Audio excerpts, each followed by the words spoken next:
व्रत कथा। नमस्कार भाइयों बहनों, जय मां गायत्री। आप सभी का मेरे YouTube चैनल शुभकर माही अष्टों में स्वागत है। आज के इस वीडियो में सुनते हैं भगवान सत्यनारायण की व्रत कथा। अमावस्या पर जो भी मनुष्य भगवान सत्यनारायण की कथा का स्मरण करते हैं, उनके पूर्वज उनसे प्रसन्न होते हैं और उन्हें अपने पूर्वजों का आशीर्वाद प्राप्त होता है। इसलिए अपने पितरों की प्रसन्नता के लिए अमावस्या पर इस कथा का स्मरण अवश्य करना चाहिए। सत्यनारायण की कथा सुनने से भगवान की हमेशा कृपा बनी रहती है। जीवन के संकट, कलेश, दरिद्रता जैसी समस्याएं दूर हो जाती हैं।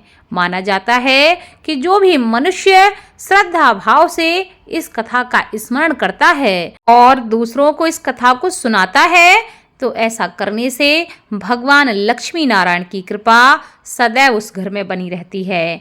माना जाता है कि जो भी मनुष्य श्रद्धा भाव से इस कथा को सुनता है, उस घर में लक्ष्मी का निवास होता है, क्योंकि जिस घर में भगवान नारायण का स्मरण होता है, उस घर में माता लक्ष्मी सदा ही निवास करती हैं, क्योंकि माता लक्ष्मी नारायण की अर्धांगिनी है। और जिस घर में उनके पति का लोग स्मरण करते हैं, उस घर में उनकी पत्नी सदा निवास करती हैं। इसलिए भगवान लक्ष्मी नारायण की कृपा प्राप्ति के लिए, जीवन की मनोकामनाएं पूर्ति के लिए इस कथा को अवश्य सुनना चाहिए और आपके जो अपने हैं उन्हें भी सुनाना चाहिए।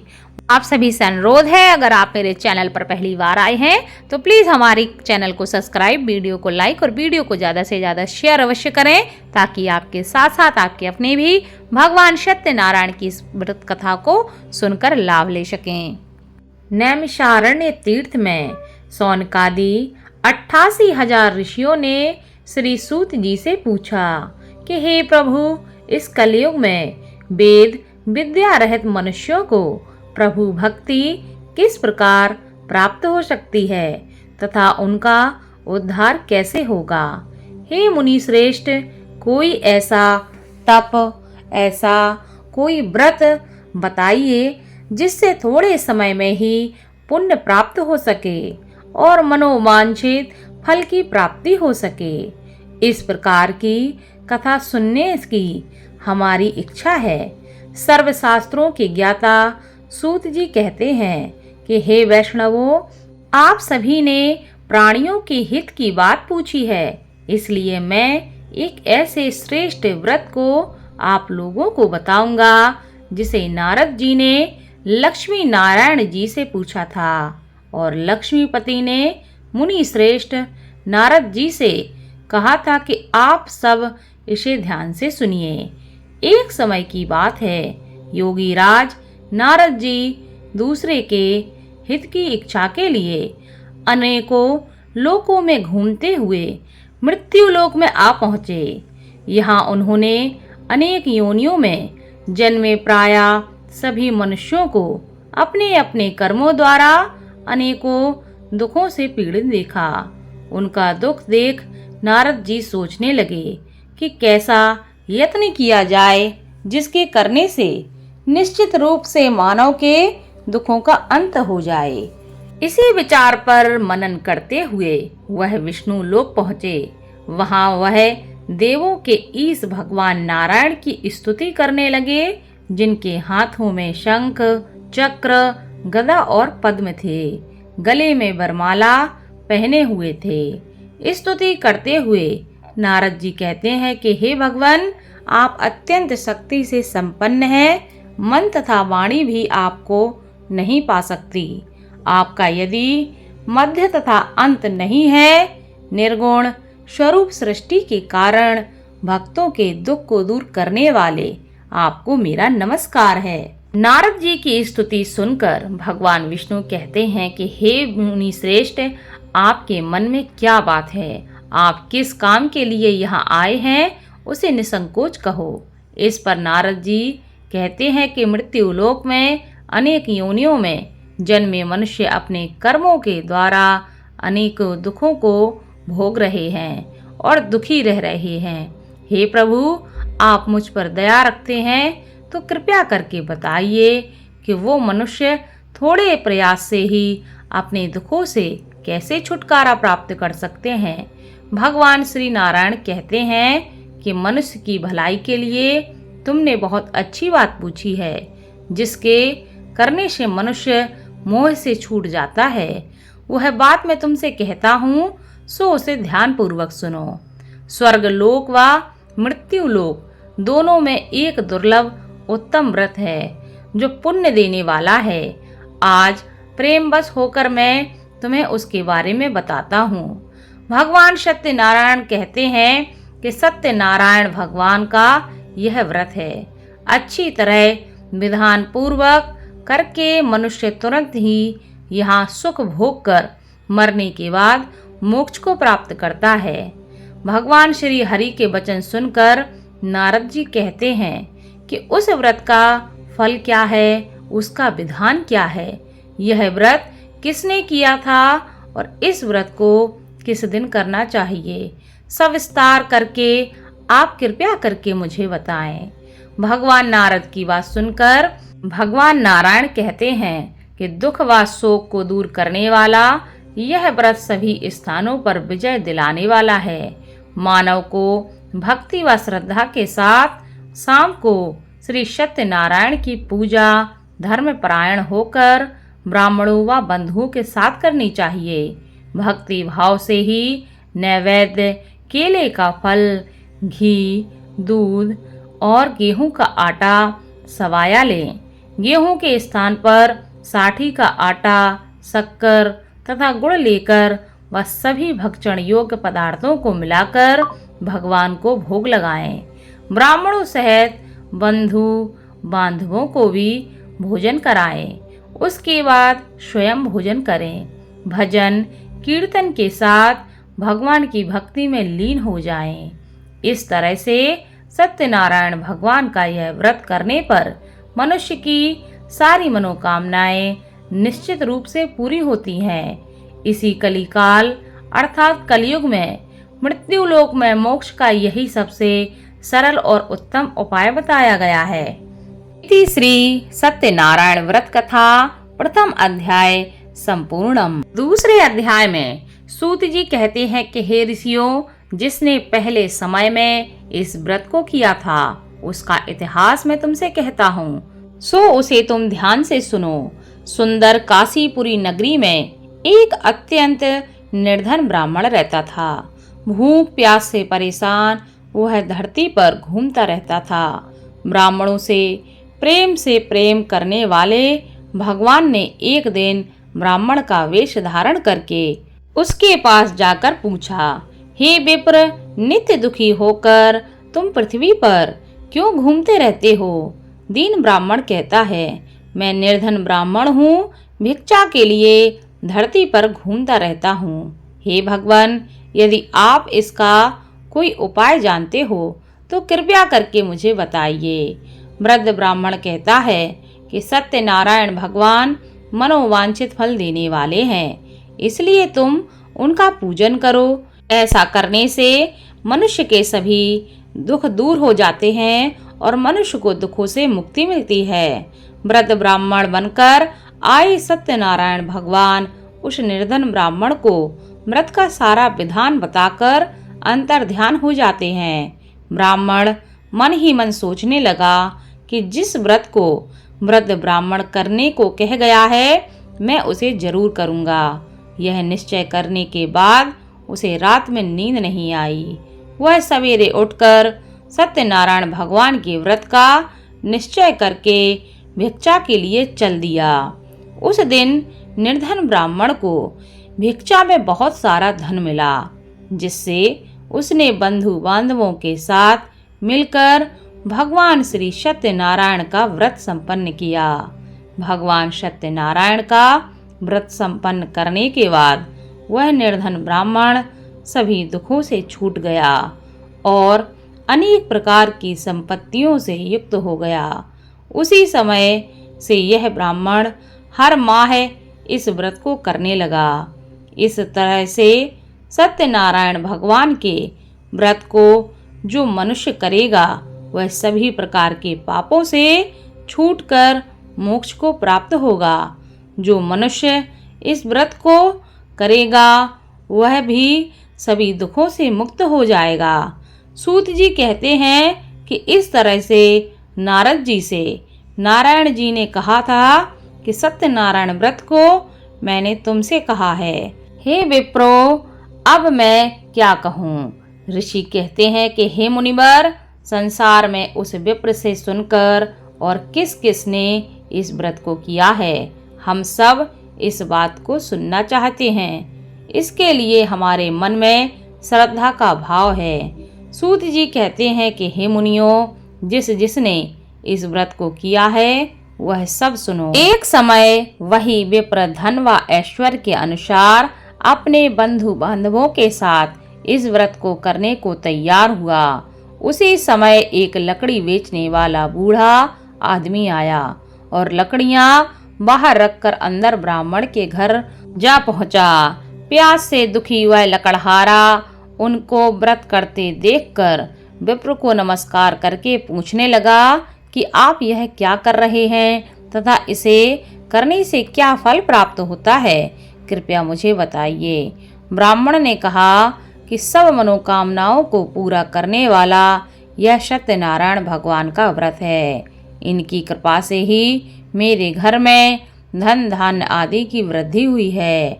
हे विप्र, सत्यनारायण व्रत के बारे में जानकर लकड़हारा बहुत प्रसन्न हुआ।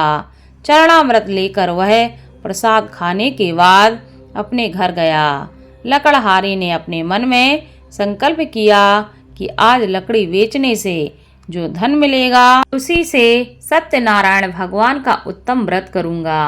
मन में इस विचार को ले बूढ़ा आदमी सिर पर लकड़ियां रखकर उस नगर में बेचने चला गया जहां धनी लोग ज्यादा रहते थे। उस नगर में उसे अपनी लकड़ियों का दाम पहले से 4 गुना अधिक प्राप्त होता है। बूढ़ा प्रसन्नता के साथ दाम लेकर केले, शक्कर, घी, दूध, दही और गेहूं का आटा ले आता है और भगवान सत्यनारायण के व्रत की अन्य सामग्रियां लेकर अपने घर गया। वहां उसने अपने बंधु बांधवों को बुलाकर विधि विधान से सत्यनारायण भगवान का पूजन और व्रत किया। इस व्रत के प्रभाव से वह बूढ़ा लकड़हारा धन, पुत्र आदि से युक्त होकर संसार के समस्त सुख भोग कर अंतकाल में वैकुंठ धाम को चला गया। इति श्री सत्यनारायण व्रत कथा द्वितीय अध्याय संपूर्णम। तृतीय अध्याय में सूत जी कहते हैं कि हे मुनि श्रेष्ठ, अब आगे की कथा मैं तुमसे कहता हूँ। पहले समय में उल्का मुख नाम का एक बुद्धिमान राजा था। वह सत्य वक्ता और जितेंद्रिय था। प्रतिदिन देव स्थानों पर जाता था और निर्धनों को धन देकर उनके कष्ट दूर करता था।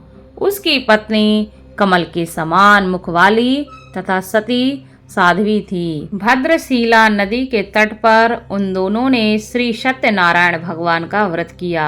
उसी समय साधु नाम का एक वैश्य आया।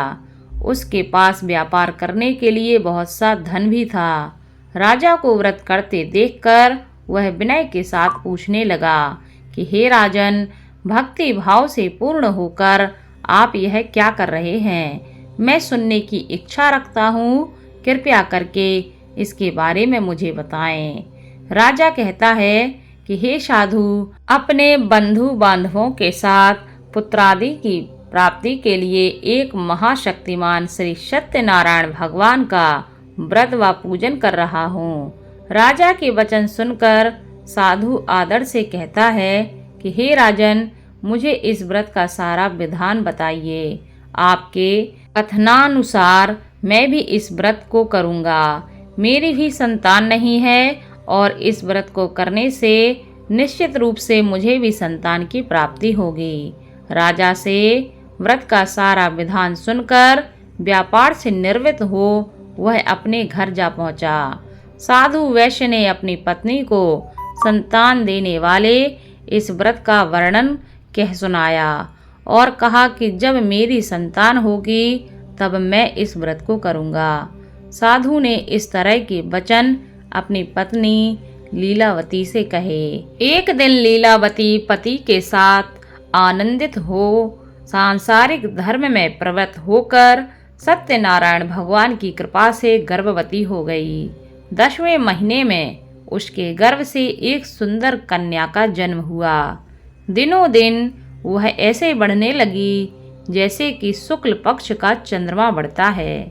माता पिता ने अपनी कन्या का नाम कलावती रखा। एक दिन लीलावती ने मीठे शब्दों में अपने पति को याद दिलाया कि आपने सत्यनारायण भगवान के जिस व्रत को करने का संकल्प लिया था उसे करने का समय आ गया है। आप इस व्रत को करिए। साधु कहता है कि हे प्रिय, इस व्रत को मैं उसके विवाह पर करूँगा। इस प्रकार अपनी पत्नी को आश्वासन देकर वह नगर को चला गया। कलावती पिता के घर में रहकर वृद्धि को प्राप्त हो गई। साधु ने एक बार नगर में अपनी कन्या को सखियों के साथ देखा तो तुरंत ही दूत को बुलाया और कहा कि मेरी कन्या के लिए योग्य वर ढूंढ कर लाओ। साधु की बात सुनकर दूत कंचन नगर में जा पहुंचा और वहां देखभाल करके लड़की के सुयोग्य बाणिक पुत्र को ले आया। सुयोग्य लड़के को देखकर साधु ने बंधु बांधवों को बुलाकर अपनी पुत्री का विवाह कर दिया। लेकिन दुर्भाग्य की बात ये कि साधु ने अभी भी सत्यनारायण भगवान का व्रत नहीं किया। इस पर भगवान सत्यनारायण को क्रोध आ गया और उन्होंने श्राप दिया कि साधु को अत्यधिक दुख मिले। अपने कार्य में कुशल साधु बनिया जमाई को लेकर समुद्र के पास स्थित होकर रत्नाशारपुर नगर में गया। वहां जाकर दामाद ससुर दोनों मिलकर चंद्रकेतु राजा के नगर में व्यापार करने लगे।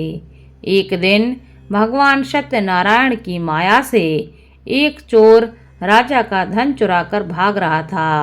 उसने राजा के सिपाहियों को अपना पीछा करते देख चुराया हुआ धन वहां रख दिया जहां साधु अपने जमाई के साथ ठहरा हुआ था। राजा के सिपाहियों ने साधु वैश्य के पास जाकर राजा का धन पड़ा देखा तो वह ससुर जमाई दोनों को बांधकर प्रसन्नता से राजा के पास ले आए और कहा कि उन दोनों चोरों को हम पकड़ लाए हैं, आप आगे की कार्रवाई की आज्ञा दें। राजा की आज्ञा से उन दोनों को कठिन कारावास में डाल दिया गया और उनका सारा धन भी उनसे छीन लिया गया। भगवान सत्यनारायण के श्राप से साधु की पत्नी भी बहुत दुखी हुई। घर में जो धन रखा था उसे चोर चुरा ले गए। शारीरिक तथा मानसिक पीड़ा व भूख प्यास से अति दुखी हो अन्न की चिंता में कलावती के ब्राह्मण के घर आई। वहां उसने श्री सत्यनारायण भगवान का व्रत होते देखा, फिर कथा भी सुनी। वह प्रसाद ग्रहण कर वह रात को घर वापस आई। माता के कलावती से पूछा कि हे पुत्री, अब तक तुम कहाँ थी? तेरे मन में क्या है? कलावती ने अपनी माता से कहा कि हे माता, मैंने एक ब्राह्मण के घर में सत्यनारायण भगवान का व्रत देखा है। कन्या के वचन सुनकर लीलावती भगवान के पूजन की तैयारी करने लगी। लीलावती ने परिवार व बंधु बांधवों सहित सत्यनारायण भगवान का पूजन किया और उसने वर मांगा कि मेरे पति तथा जमाई शीघ्र ही घर वापस आ जाएं। साथ ही यह भी प्रार्थना की कि हम सबका अपराध प्रभु आप क्षमा करें।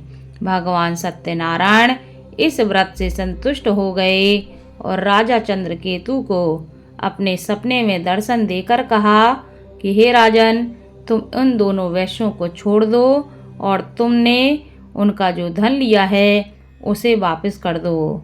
अगर ऐसा नहीं किया तो मैं तुम्हारा धन व राज्य संतान सभी नष्ट कर दूंगा। राजा को यह शव कहकर वह अंतर ध्यान हो गए। प्रातः काल सभा में राजा ने अपना सपना सुनाया। फिर बोले कि बड़े पुत्रों को कैद से मुक्त करके सभा में लाओ। दोनों ने आते ही राजा को प्रणाम किया। राजा मीठी वाणी में बोला, हे महानुभाव, भाग्यवश ऐसा कठिन दुख तुम्हें प्राप्त हुआ है, लेकिन अब तुम्हें कोई भय नहीं है। ऐसा कहकर राजा ने उन दोनों को नए वस्त्र आभूषण भी पहनाए और जितना उनका धन लिया था उससे दुगना धन उन्हें वापस किया और दोनों को वहां से छोड़ दिया और दोनों वैश्य अपने घर चल दिए। इति श्री सत्यनारायण व्रत कथा तृतीय अध्याय संपूर्णम। चौथे अध्याय में सूत जी कहते हैं कि वैश्य ने मंगलाचार कर अपनी यात्रा आरंभ की और अपने नगर की ओर चल दिए।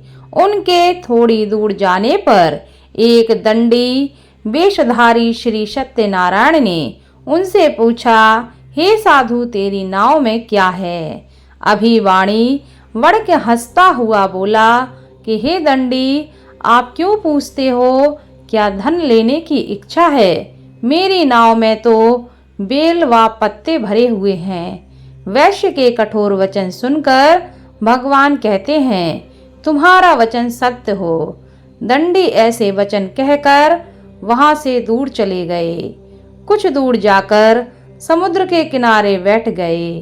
दंडी के जाने के बाद साधु वैश्य ने नित्य क्रिया के पश्चात नाव को ऊंची उठते देखकर अचंभा माना और नाव में बेल पत्ते आदि देखकर वह मूर्छित होकर जमीन पर गिर पड़ा। मूर्छा खुलने पर वह अत्यंत शोक में डूब गया। तब उसका दामाद बोला कि आप शोक न मनाएं, यह दंडी का शाप है, इसलिए हमें उनकी शरण में जाना चाहिए, तभी हमारी मनोकामना पूरी होगी। दामाद की बात सुनकर वह दंडी के पास पहुंचा और अत्यंत भक्ति भाव नमस्कार करके कहने लगा, मैंने आपसे जो जो असत्य वचन कहे थे उनके लिए मुझे क्षमा करें। ऐसा कहकर महान शोकातुर हो रोने लगा। तब दंडी भगवान बोले, हे वड़िक पुत्र, मेरी आज्ञा से बार बार तुम्हें दुख प्राप्त हुआ है। तू मेरी पूजा से विमुख हुआ है। साधु बोला कि हे भगवान, आपकी माया से ब्रह्मा आदि देवता भी आपके रूप को नहीं जान पाते। मैं तो अज्ञानी हूँ, कैसे जान सकता हूँ? आप प्रसन्न होइए, अब मैं सामर्थ्य के अनुसार आपकी पूजा करूँगा। मेरी रक्षा करो और पहले के समान नौका में धन भर दो। साधु वैश्य के भक्ति पूर्वक वचन सुनकर भगवान प्रसन्न हो गए और उसकी इच्छा अनुसार वरदान देकर अंतर्ध्यान हो गए। ससुर जमाई जब नाव पर आए तो नाव धन से भरी हुई थी। फिर वही अपने अन्य साथियों के साथ सत्यनारायण भगवान का पूजन कर अपने नगर को चल दिए। जब नगर के नजदीक पहुँचे तो दूत को घर पर खबर करने के लिए भेजा। दूत साधु की पत्नी को प्रणाम करके कहता है, मालिक अपने दामाद सहित नगर के निकट आ गए हैं। दूत की बात सुन साधु की पत्नी लीलावती ने बड़े हर्ष के साथ सत्यनारायण भगवान का पूजन कर अपनी पुत्री कलावती से कहा कि मैं अपने पति के दर्शन को जाती हूँ, तू कार्य पूर्ण करके शीघ्र आ जा। माता के ऐसे वचन सुनकर कलावती जल्दी में प्रसाद छोड़ अपने पति के पास चली गई। प्रसाद की अवज्ञा के कारण भगवान श्री सत्यनारायण भगवान रुष्ट हो गए और नाव सहित उसके पति को पानी में डुबो दिया।